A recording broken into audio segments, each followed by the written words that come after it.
Doctor Suresh vision cardiologist आहेत, ते तेव्हाच आले. त्यांनी त्यांना बघितलं आणि निर्णय घेतला की यांना ICU मॉनिटरवरती हे करायला ॲडमिट करायला सांगितलं. आम्ही लगेच त्यांना ICU घेऊन गेलो. जे काय औषधं सुरू करायची होती ते आम्ही औषधं सुरू केलं. ते टेस्ट काल पण आले. आज आम्ही निर्णय घेतलं. डॉक्टर सुरेश विजन हे कार्डिओलॉजिस्ट आहेत, यांनी निर्णय घेतलं. आम्ही 2 ओपिनियन घेतलं, डॉक्टर नितीन गोखले आणि डॉक्टर भावेश वजीरदार. सर्वांनी निर्णय घेतला की आपल्याला अँजिओ करावं लागणार आहे, गरजेचं आहे. कारण आम्ही जे काल संध्याकाळी CT करोनरी अँजिओ घेतलं होतं त्यात कॅल्शियम स्कोअर एकदम जास्त होतं. जरा मला संपवून द्या. तर CT करोनरी अँजिओमध्ये जे रिपोर्ट आलं होतं त्याच्यानंतर निर्णय घेतलं गेलं की आता आपल्याला करोनरी अँजिओग्राफी करावी लागणार आहे. आणि आज आत्ता आम्ही करोनरी अँजिओग्राफी संपवलंय. डॉक्टर सुरेश विजन अँजिओग्राफीचा रिपोर्ट आणि जे काय ते तुम्हाला समजवतील. नंतर पुढे बघू काय बोलायचं. डिस्चार्ज कधी मिळणार आहे? डिस्चार्ज पहिले जे आहे आम्ही अँजिओग्राफी केली. अँजिओग्राफीमध्ये मल्टिपल वेसलमध्ये ब्लॉक्स आहेत. एक 100% आहे, एक 90% आहे आणि दुसरी जागा आल्यानंतर 90% आणि मग 60% आहे. 4 ब्लॉक्स आहेत, सर्व सिव्हिअर आहेत. आम्ही त्यांना रेकमेंड केलं की त्यांना बायपास करावा लागेल. ओके, बायपास सर्जरी करायचं आहे. त्यांचं मन नाही, पण ते विचार करतील, मग आम्हाला सांगतील, मग आपण अरेंज करूया. जितका त्यांना त्रास झालेला, त्यांना अनस्टेबल अंजायना होता, जितकं लवकर केलं तितकं बरं.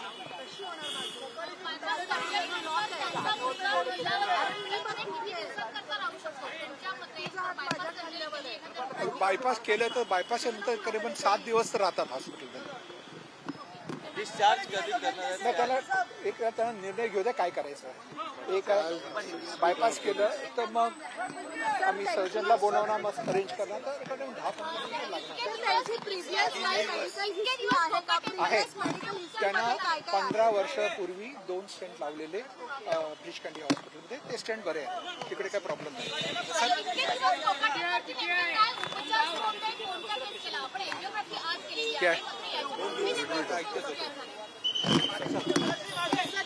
हे बघा, अँजिओग्राफी आता झालेली आहे. त्यांना 4 ब्लॉकेजेस आहेत. 4 ब्लॉकेजेस असल्यामुळे डॉक्टर सुरेश विजन कार्डिओलॉजिस्टने त्यांना रेकमेंडेशन जे करायचं असतं तर सर्वात पहिले आम्ही जे सर्वात चांगलं ऑप्शन असतं ते आम्ही देतो. त्यांनी पहिला ऑप्शन दिला आहे की यांनी बायपास सर्जरी केलं पाहिजे. पण जर फॅमिलीला किंवा पेशंटला बायपास करायचं मन नसेल तर असं नाही आहे की उपचार काय बंद होतील. आम्ही अँजिओप्लास्टी पण करू शकतो त्याच्यानंतर. हे ऑप्शन दुसरा ऑप्शन आहे, पण पहिला ऑप्शन आहे बायपास सर्जरीचा. आता आम्हाला हे सांगायचं आहे की जे मीडियामध्ये असं आहे की हे ॲडमिट झाले इकडे लीलावतीमध्ये. लीलावतीची काय इंटेग्रिटी असते आणि ते इंटेग्रिटी आम्ही ऑनेस्टली करतो. म्हणून आम्ही तुम्हाला याच्यासाठी आज आत्ता आलो आणि तुम्हाला बोलायला की तुम्हाला सर्वांना माहिती पडलं पाहिजे की आम्ही असंच पेशंट ॲडमिट करत नाही. त्यांना गरजेचं असतं म्हणून ॲडमिट करतो. आणि आता it is in the open की त्यांना बायपास सर्जरी लागणार आहे. जर त्यांना बायपास सर्जरी करायची मन नसला तर मग डॉक्टर सुरेश विजन अँजिओप्लास्टी करतील. ते पण जास्त करून ते 2 स्टेजमध्ये होतं.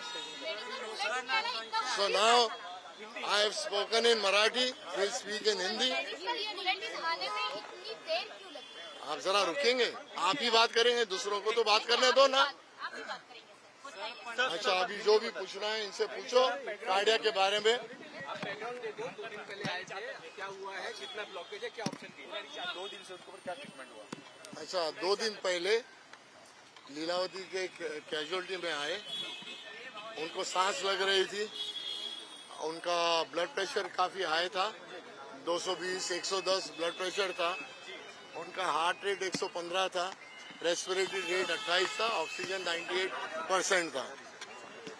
और उनको सीवियर हेडेक हो रहा था. तो हमने इमीडिएटली ECG निकालना था, जो टेस्ट करने थे सब कर लिए. उसके बाद डॉक्टर सुरेश विजन ने आके उनको देखा। हम लोग ने निर्णय ले लिया कि ये एक्यूट कोरोनरी सिंड्रोम है और एक्सेलरेटेड हाइपरटेंशन है, जिसके वजह से हम लोगों ने उनको आईसीयू में शिफ्ट किया।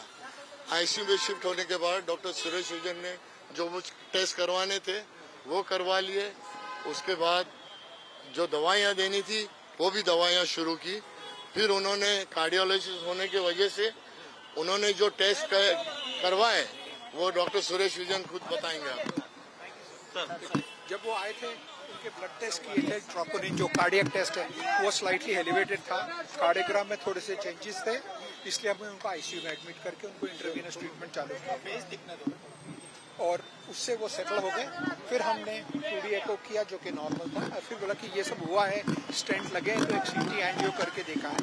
सीटी एंजियो में हमको रिपोर्ट्स आई कि ब्लॉक्स हैं, कैल्शियम स्कोर बहुत हाई है, इसलिए हमने आज उनकी एंजियोग्राफी की है। आज की एंजियोग्राफी में जैसे मैंने बताया 4 ब्लॉक्स हैं, उसमें से एक 100% है, 2 90% और एक 70%। इसलिए मेरी राय रही है उनको कि आप बाईपास कराइए।